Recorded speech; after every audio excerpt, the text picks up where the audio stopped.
बिस्मिल्लाहिर्रहमानिर्रहीम। अस्सलाम वालेकुम। आज 24 सितंबर बरोज़ जुमेरात हम बात करेंगे फ़ज़ल रहमान के हवाले से। फ़ज़ल रहमान का फ्रंट मैन और उनका ख़ास आदमी और उनकी जमात का ख़ास आदमी मूसा ख़ान, जो कल रात गिरफ़्तार हुआ था, आज एहतसाब अदालत में उनको पेश किया गया है। बड़ी अहम समाअत थी और फ़ज़ल रहमान का साथी एक रात भी बोझ ना उठा सका और पहली रात में ही सारा कुछ उन्होंने नैब को बता दिया और आज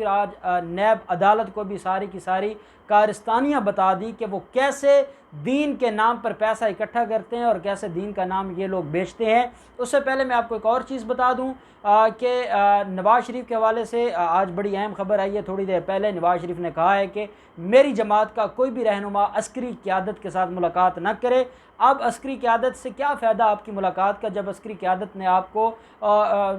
जो आप सुनना चाहते थे वो आपको नहीं सुनाया, जो आप चाहते थे, जो आप NRO मांगने गए थे वो NRO आपको नहीं दिया गया और अब आपके पास कोई और चारा तो है नहीं और ना अस्करी क़यादत फारिग बैठी है कि वो रोज़ आपकी बातें सुने। तो अब आपका जाना ना जाना उससे कोई फ़र्क नहीं पड़ता। एक बात तय है कि इस वक्त पूरी कौम इस बात पर मुत्तफ़िक है कि जिसने भी पाकिस्तान को लूटा है या पाकिस्तान को नुकसान पहुँचाया उनके ख़िलाफ़ कार्रवाई होनी चाहिए। एक और बात मैं क्लियर करता चलूँ, कल जब एवन फील्ड और अल अज़ीज़िया रेफरेंस के हवाले से अपीलों पर समाअत थी तो कुछ हमारे दोस्त हैं, रिपोर्टर्स हैं, उन्होंने कुछ मिसकंसेप्शन फैलाई थी और वो उनको मिसअंडरस्टैंडिंग मैं कह सकता हूँ कि उन्होंने ये बात की है और इसके ऊपर काफ़ी लोग परेशान भी थे कि हुकूमत ने और प्रोसिक्यूशन ने ये कहा है कि गैर मुअय्यना मुद्दत के लिए अपीलों को मुलतवी कर दिया जाए और फिर मरीम सफदर की जो अपील है उसमें इतनी लंबी तारीख कैसे पड़ गई है। अब मैं आपको उसमें एक बात बता दूं, टेक्निकल चीज़ें, ये लॉ की चीज़ें हैं। जब भी हुक्म ये हुआ कि पहले आप अपने जो फ़ॉरेन ऑफिस के ज़रिए और जो लंदन आपकी हाई कमीशन है उसके ज़रिए आप वारंट पर तामील करवाएं और वारंट गिरफ़्तारी मुजरिम के घर तक पहुंचाएं। जब वो तामील की रिपोर्ट आ गई तो अदालत ने मज़ीद बेहतर करने के लिए हुक्म जारी किया कि लंदन की अदालत, जो काउंटी कोर्ट्स हैं, उनको पाकिस्तान की हुकूमत रिक्वेस्ट करे कि वो अदालत के प्रोसेस के ज़रिए, जो बरतानवी अदालत है उसके प्रोसेस के ज़रिए भी इन वारंट्स के ऊपर तामील करवाए ताकि मुजरिम नवाज़ शरीफ के सारे रास्ते बंद हो जाएं और जो उसके ख़िलाफ़ कार्रवाई हो वो बरतानवी अदालत के ज़रिए हो। अब क्योंकि उसके ऊपर टाइम लगता है, हुकूमत ने रिक्वेस्ट भेजनी है, आगे अदालत का एक प्रोसीजर है, तो जब हुकूमत की तरफ से, प्रोसिक्यूशन की तरफ से ये कहा गया है कि गैर मुअय्यना मुद्दत के लिए मुलतवी की जाए, तो इससे मुराद ये है कि इसमें कोई स्पेसिफिक टाइम ना रखा जाए। इसमें 10 दिन भी लग सकते हैं, 2 हफ्ते भी लग सकते हैं, 3 हफ्ते भी लग सकते हैं। तो जैसे ही काउंटी कोर्ट की तरफ से तामील होगी और रिपोर्ट आएगी तो हम अदालत में सबमिट करवा देंगे और फिर अदालत उस ज़रिए से और उस तरह फिर इसकी फ़िक्स कर देगी अपीलों की समाअत। अब हुकूमत ये चाहती थी कि इसको फ़िक्स ना किया जाए ताकि हमें 2-3 हफ्ते मिल जाए और हम इस पूरी प्रोसेस को, और इस प्रोसेस पे इतना टाइम लगता है तो वो टाइम गेन करना चाहते थे। अब गैर मुअय्यना मुद्दत से ये मुराद नहीं होता कि सालों के लिए उसको वो मुलतवी करवाना चाहते थे। गैर मुअय्यना मुद्दत से मुराद हमारे लॉ की टर्मिनोलॉजी में ये समझा जाता है कि स्पेसिफिक डेट ना डालें बल्कि इसको आप वैसे रख दें, जैसे ही वो काम हो जाएगा, वो रिपोर्ट आ जाएगी तो दोबारा ये डेट के लिए समाअत के लिए फ़िक्स कर दी जाएगी। इससे मुराद होता है गैर मुअय्यना मुद्दत। जो मतलब रिपोर्टर्स ने आपको बताया है वो बिल्कुल गलत है। दूसरा, जो एवन फील्ड में मरीम सफदर की अपीलें थीं, अपीलों में जो समाअत है हमारे यहाँ जो लाहौर हाई कोर्ट में भी हम सारा दिन देखते हैं,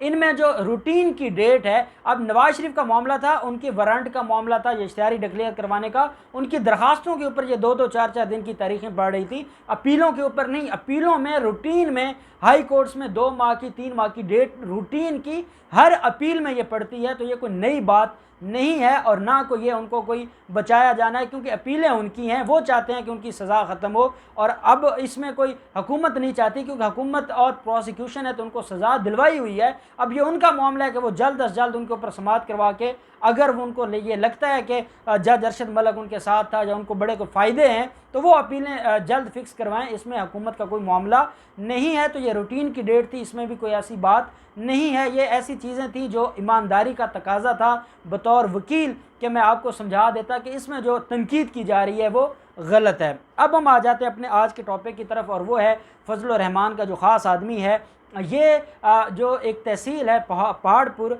जो कि डेरा इस्माइल ख़ान की तहसील है, उसके अमीर हैं और इनका बेटा है तारिक, मूसा खान का बेटा है तारिक। ये पर्सनल सेक्रेटरी है फजलुर रहमान का। अब आप सोचेंगे और आपके दिमाग में यह सवाल आ सकता है कि ये जो मूसा खान है ये कैसे फ्रंट मैन हो गया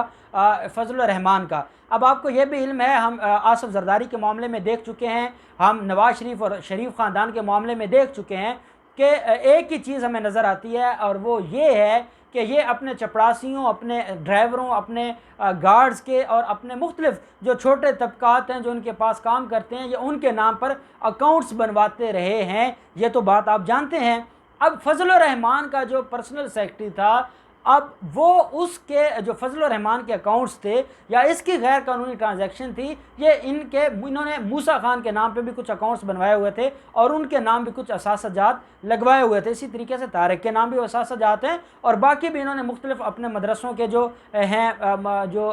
मुतवल्ली हैं, जो उन लोगों के नाम या मदरसा के प्रॉपर्टीज़ के तौर पर इन्होंने अपनी प्रॉपर्टीज़ और जायदादें मदरसों के नाम पर लगवाई हुई हैं बतौर बेनामीदार। और ये इनका एक तरीक़ाकार है, तरीक़ा वारदात आप जिसको कह सकते हैं। तो मूसा खान जो गिरफ़्तार हुआ है, ये आप ना समझें कि मूसा खान ख़ुद कोई चीज़ था, आप ये समझें कि मूसा खान ऐसे ही फजलुर रहमान की जड़ों में बैठने वाला है जैसे शरीफ ख़ानदान की जड़ों में CFO Sharif group of companies Mohammad Usman उनकी जड़ों में बैठा है, और ये वैसे ही अहम आदमी है फजलुर रहमान के लिए।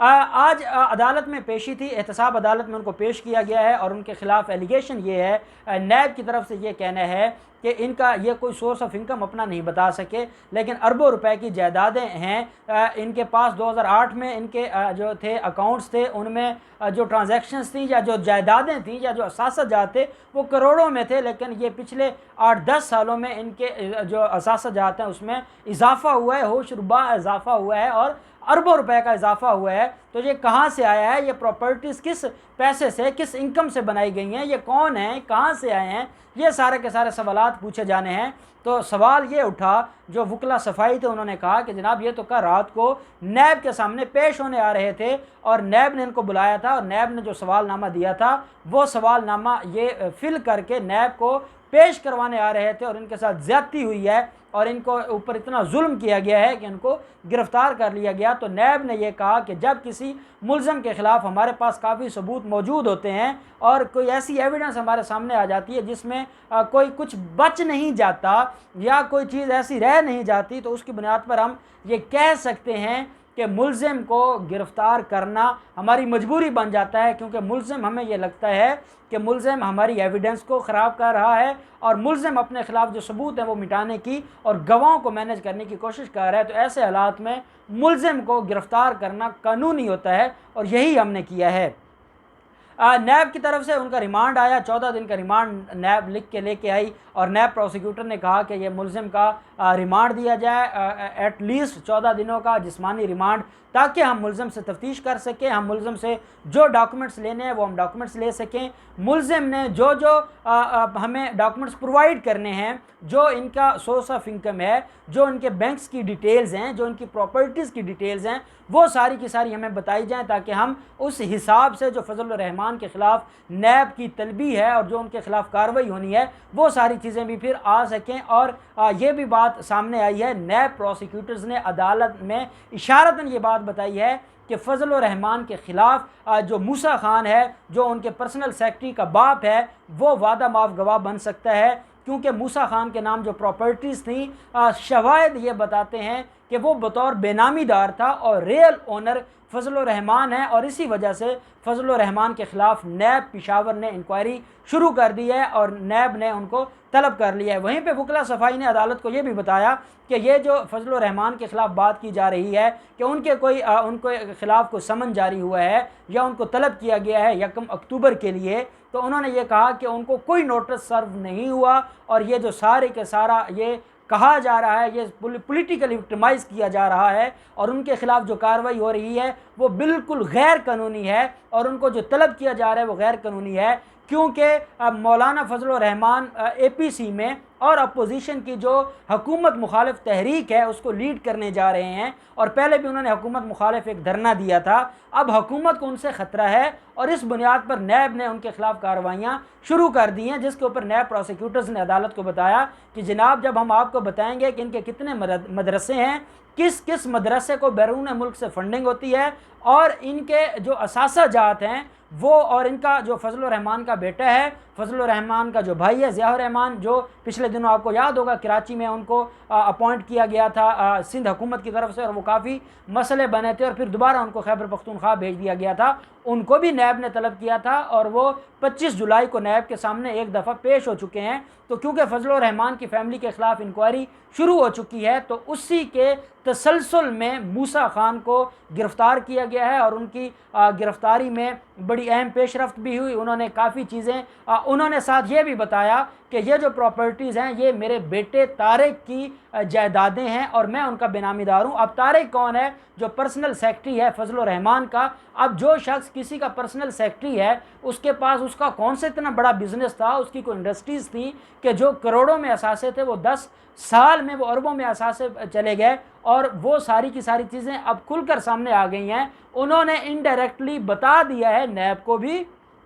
और एहतसाब अदालत को भी कि ये जो मेरे ख़िलाफ़ केस बना है या जो असासाजात मेरे सामने आए हैं वो बेसिकली मेरे नहीं हैं, मैं बेनामीदार हूँ और इसका रियल ओनर कोई और है, और वो रियल ओनर मौलाना फजलुर रहमान है, और इसी वजह से उनके ख़िलाफ़ इंक्वायरी शुरू हुई है। अदालत ने 6 दिन का फ़िज़िकल रिमांड दिया है और 6 दिन के लिए नैब की कस्टडी में दे दिया है मुलजिम मूसा खान को। अदालत ने 30 सितंबर के लिए दोबारा तलब किया है और अदालत ने यह कहा है कि अगर कोई इंक्वायरी में डेवलपमेंट होती है, अगर कोई नई एविडेंस आपके सामने आती है, अगर कोई डॉक्यूमेंट्स अदालत के सामने आप पेश करने में कामयाब हो जाते हैं, तो तब मज़ीद फ़िज़िकल रिमांड दिया जाएगा मुलजिम का। नैब के कानून में 90 दिन का फ़िज़िकल रिमांड है। अब देखते हैं कि 30 सितंबर को मुलजिम पेश होते हैं और नैब उनको पेश करती है और नैब बताएगी कि कौन कौन से प्रूफ हैं, एविडेंस हैं, डॉक्यूमेंट्स हैं, बैंक की डिटेल्स हैं जो मुलजिम ने दी हैं और जिनके ऊपर फिर ये इंक्वायरी रेफरेंस में बदलेगी और फिर ये आमदन से ज़्यादा असासाजात केस का रेफरेंस बनेगा।